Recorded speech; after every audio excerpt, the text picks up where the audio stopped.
I came home early that Tuesday. I hadn't planned it. Traffic had been lighter than usual, and my office meeting got cancelled last minute.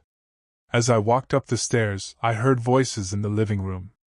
At first, I thought it was just my wife on the phone. Then I recognized the other voice. It was her mother. "I can't keep doing this," my wife said, the tone calm but strangely resolute. "I think it's time. I want a divorce. I can't pretend anymore." I froze. My heart thudded like a drum, but my brain refused to connect the words. Divorce? Now? Out of nowhere. I stood there for what felt like an eternity, listening to her explain herself, while my world tilted on its axis. Everything I thought I knew about us, about our marriage, suddenly seemed like a lie I had been willingly blind to. I backed away quietly, trying to disappear, but the truth had already hit me. It wasn't a rumor or a fight, it was real. Before that day, life had felt normal, or as normal as it ever did. We had been married for almost 10 years. I thought we had the standard struggles, busy schedules, bills, occasional arguments, but nothing that felt catastrophic. We had 2 kids, a house in a quiet suburb, and routines that, to me, were comforting. I believed in us, in our shared history, in the promises we made when we were younger and more naive. Looking back now, I can see the little cracks I ignored. She started coming home late, sometimes smelling faintly of perfume that wasn't mine. Messages would pop up on her phone that she quickly hid, but I never asked. I thought I was giving her space, trusting her. I wanted to be a good husband. Even now, I replay all those small moments, the odd tone in her voice, the defensiveness over nothing, the subtle shifts in how she looked at me. I see them clearly, but at the time, I brushed them off, convincing myself I was overthinking. The first real doubt came a few weeks before that Tuesday. I noticed her texting constantly, sometimes at odd hours. She would step outside or disappear into the bedroom, phone in hand, and laugh quietly, or sometimes sigh heavily. I didn't want to admit it, but it made me uneasy. I tried to rationalize it, maybe work stress, maybe just catching up with friends.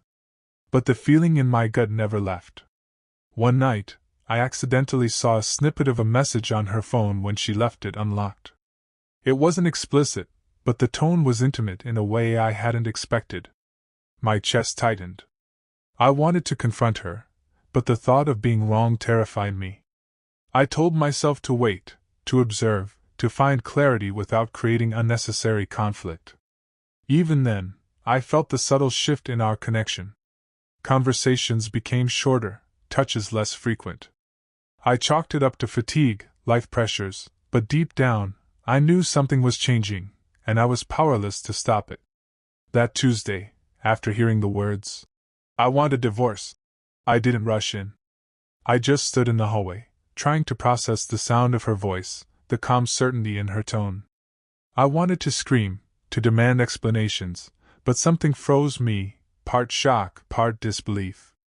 My mind raced through every memory, every smile, every argument we'd had, trying to find some clue I'd missed. I remembered the subtle signs, the whispered excuses, the hidden phone messages. Suddenly, everything I had ignored or rationalized hit me like a hammer. She had been planning this, probably for months, maybe longer, and I had walked blindly through it. When she hung up with her mother, I confronted her in the living room. My voice shook, trying to mask the rage and heartbreak. "Why? When did this start? Are you serious?" She looked at me, calm, almost detached, and said something that would haunt me forever. "I can't stay in a marriage that isn't real anymore." I couldn't process it at first. "Not real?" I whispered, voice breaking. "We built a life together. 2 kids, a house, everything." My hands were trembling. She looked away, almost guilty, but firm. "It doesn't feel real to me anymore," she said softly. "I've met someone else. I can't lie to myself or you." Time seemed to stop. My chest felt heavy, my stomach twisted. My mind screamed denial, but her words left no room for it. "Someone else? Who? How long?" I asked, each word tasting bitter. She hesitated, then said, "A few months. I didn't plan for it to happen, but it did. I can't ignore it anymore." I felt like I'd been punched. I wanted to shout, to cry, to disappear. My heart shattered into pieces I didn't know how to pick up. Everything I thought I knew about us, about our love, about her, was suddenly gone. I couldn't speak. She just sat there, watching me unravel. I couldn't believe it. My mind looped over the words she just said like a broken record. "I've met someone else. I want a divorce." My stomach churned, my hands shook, and my throat felt raw. I wanted to scream, but no sound came out at first. I felt hollow, as if someone had carved a space inside me where hope and trust used to live. Anger surged next. Not just at her, but at myself, for being blind, for ignoring the signs. "How could you do this?" I finally managed to say, voice low and trembling. "After everything we've built?" She didn't answer immediately.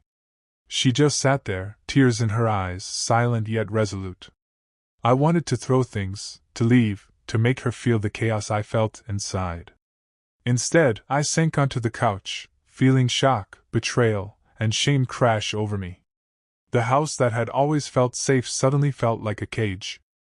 I couldn't hold it in anymore. I stood up, pacing the living room like a caged animal, trying to make sense of the impossible. "Explain to me. Tell me how this happened. How long were you planning this? How long were you lying to me?" My voice cracked, trembling with rage and hurt. She met my gaze, tears running down her face. "I didn't plan it," she said. "It just happened. I tried to fight it, to make things work, but I couldn't anymore. I love him, and I can't stay married to you pretending I don't." Every word was a dagger. I wanted to hate her, and part of me did. But another part felt paralyzed, heartbroken and desperate. I asked questions I already knew the answers to, hoping she'd say something that would make this a nightmare I could wake from. She didn't. Her voice remained calm, almost gentle, as if my anguish wasn't enough to change her mind. After she left the room, I sat alone, staring at the wall, feeling like I'd been hollowed out. My mind kept replaying her words over and over, trying to grasp what had happened, trying to understand how someone I trusted completely could choose someone else. I felt betrayed, abandoned, and utterly lost. Guilt gnawed at me too, guilt for not noticing sooner, guilt for thinking I'd been enough, guilt for all the times I had taken her presence for granted. Was it my fault? Could I have done something differently? My chest ached with the weight of questions I knew had no answers. I also felt fear, fear of being alone, fear of losing my kids' stability, fear of the life I had imagined disintegrating. I loved her, but that love felt poison now, tangled with resentment and shame. Every memory, every laugh, every promise felt like it had been rewritten without my consent. I realized I was unmoored, floating in a life that no longer existed. The days that followed were a blur. Our house, once full of warmth, felt hollow. Every room carried memories of laughter that now seemed cruelly distant. I tried to be normal for the kids, but I couldn't hide the tension, the tightness in my chest, or the hollowed look in my eyes. They noticed. I could see the confusion in their small faces, and it crushed me. Interactions with her became mechanical, icy, filled with words that should have been simple but were now loaded with betrayal. Bills, groceries, bedtime routines, all reminders that life hadn't stopped for this emotional apocalypse. I kept replaying moments, wondering if she ever truly loved me or if I'd been a convenient placeholder while she drifted away. Trust shattered. Friends noticed I was quieter, withdrawn. Family gatherings became minefields of polite smiles hiding devastation. Sleep didn't come. Eating felt like a chore. Every ordinary moment carried the weight of the extraordinary heartbreak that had entered my life unannounced. I tried to distract myself, throwing myself into work, errands, anything to avoid sitting in the quiet where my thoughts attacked me relentlessly. But nothing worked. Every notification, every unexpected sound, every small reminder of her presence made my stomach knot. I caught myself replaying the same conversations over and over, wondering if there had been a moment where I could have stopped this before it happened. I oscillated between anger and longing. Some nights I cried until my eyes were raw, then woke up and forced myself to act normal for the kids. Other nights I seethed, thinking about her calm tone when she confessed, her detachment, the way she had already emotionally left. I started journaling, trying to pour the chaos onto paper, hoping clarity would come. Therapy helped a little, but nothing could erase the betrayal or the sense of being blindsided. Every step forward felt fragile, like walking on broken glass, painful, cautious, and uncertain. Eventually she moved out, taking her things and leaving the house silent in a way I wasn't prepared for. The kids stayed with me part-time, but every visit felt like walking through a minefield. She came back occasionally to collect things, and each encounter reopened wounds that were still raw. I wanted to yell, to accuse, to demand answers, but I mostly stayed quiet, my voice failing me. The separation wasn't neat. Arguments flared over small things: who had the kids on what day, which bills were whose responsibility. Even mundane topics became explosive. I felt powerless, watching the life I thought we shared fracture piece by piece. Friends and family tried to comfort me, but nothing could fill the emptiness or the shame I carried.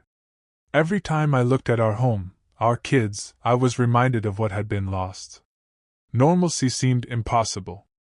I realized that moving on would be harder than I imagined, even as I tried to hold myself together.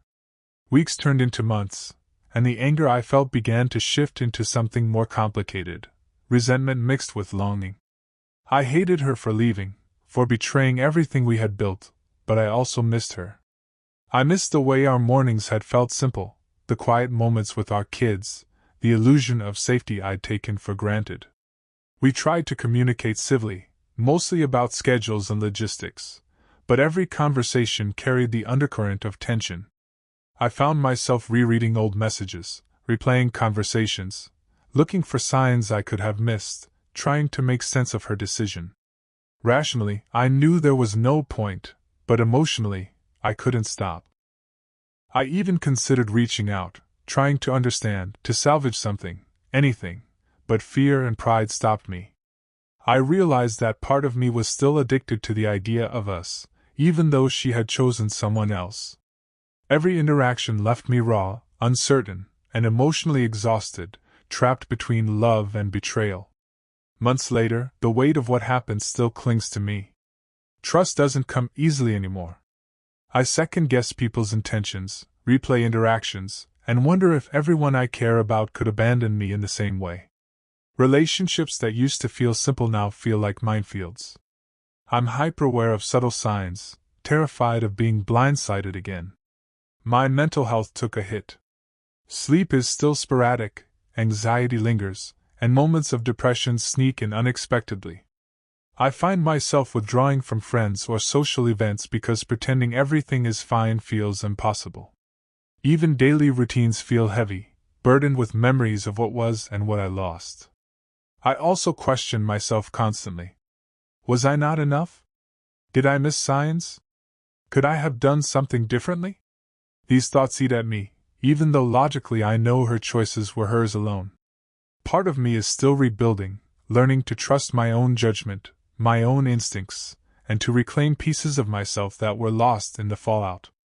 I've started to rebuild slowly. Therapy helps, journaling helps, and small routines, making coffee in the morning, taking walks, give me tiny pockets of control in a life that once felt completely derailed. I've even begun reconnecting with friends, cautiously at first, trying to let people in without the fear of being blindsided again. But there's still a distance inside me.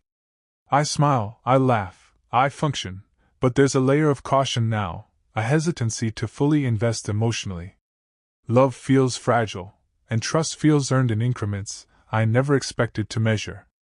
Some days are better, some days hit me with waves of sadness that leave me breathless. I think about her sometimes, about what we had, what could have been, and it still stings. But I'm learning that acknowledging the pain is part of moving forward. I'm starting to separate my identity from the betrayal, to realize that her choice doesn't define my worth. Looking back, I still feel the sting every day. The betrayal, the secrecy, the way my world flipped in a single afternoon, it hasn't fully healed. Some nights I lie awake, thinking about what I could have done differently, what signs I missed, or if anything could have saved us. But the truth is, some things can't be saved, no matter how much you love someone or how hard you try. I've learned lessons I wish I hadn't had to learn. Trust is fragile, love can be complicated, and sometimes the people we think will never hurt us are the ones who do. But I've also learned resilience. I've learned that I can survive heartbreak, that I can rebuild myself piece by piece, and that my worth isn't defined by someone else's choices. I still carry pain and regret, and maybe I always will. But I try to live cautiously, to love carefully, and to protect the part of me that refuses to be shattered again.